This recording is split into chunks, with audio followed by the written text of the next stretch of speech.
রেলগাড়ির কামরায় হঠাৎ দেখা, ভাবিনি সম্ভব হবে কোনোদিন।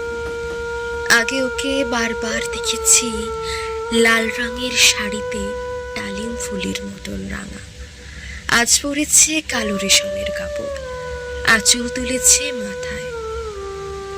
দোলন চাপার মতন চিকরগুন মুখখানি ঘিরে মনে হলো কালো রঙে একটা গভীর দূরত্ব ঘনিয়ে নিয়েছে নিজের চারদিকে, যে দূরত্ব সর্ষে ক্ষেতের শেষ সীমানায় শালবনের নীলাঞ্জনে।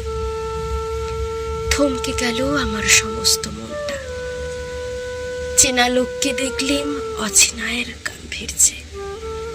হঠাৎ খবরের কাগজ ফেলে দিয়ে আমাকে করলে নমস্কার।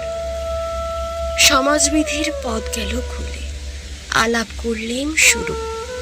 কেমন আছো, কেমন চলছে সংসার ইত্যাদি। সে রইল জানলার বাইরের দিকে চেয়ে, যেন কাছের দিনের ছোঁয়াচ পার হওয়া চাহনিতে। দিলে অত্যন্ত ছোট দুটো একটা জবাব, কোনোটা বা দিলেই না। বুঝিয়ে দিলে হাতের অস্থিরতায়, কেন এসব কথা, এর চেয়ে অনেক ভালো চুপ করে থাকা। আমি ছিলাম অন্য বেঞ্চিতে ওর সাথীদের সঙ্গে। এক সময় আঙুল নেড়ে জানালে কাছে আসতে।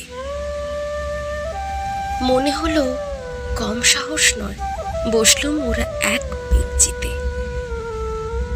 গাড়ির আওয়াজের আড়ালে বললে মৃদু স্বরে, কিছু মনে করো না। সময় কোথায় সময় নষ্ট করবার? আমাকে নামতে হবে পরের স্টেশনে।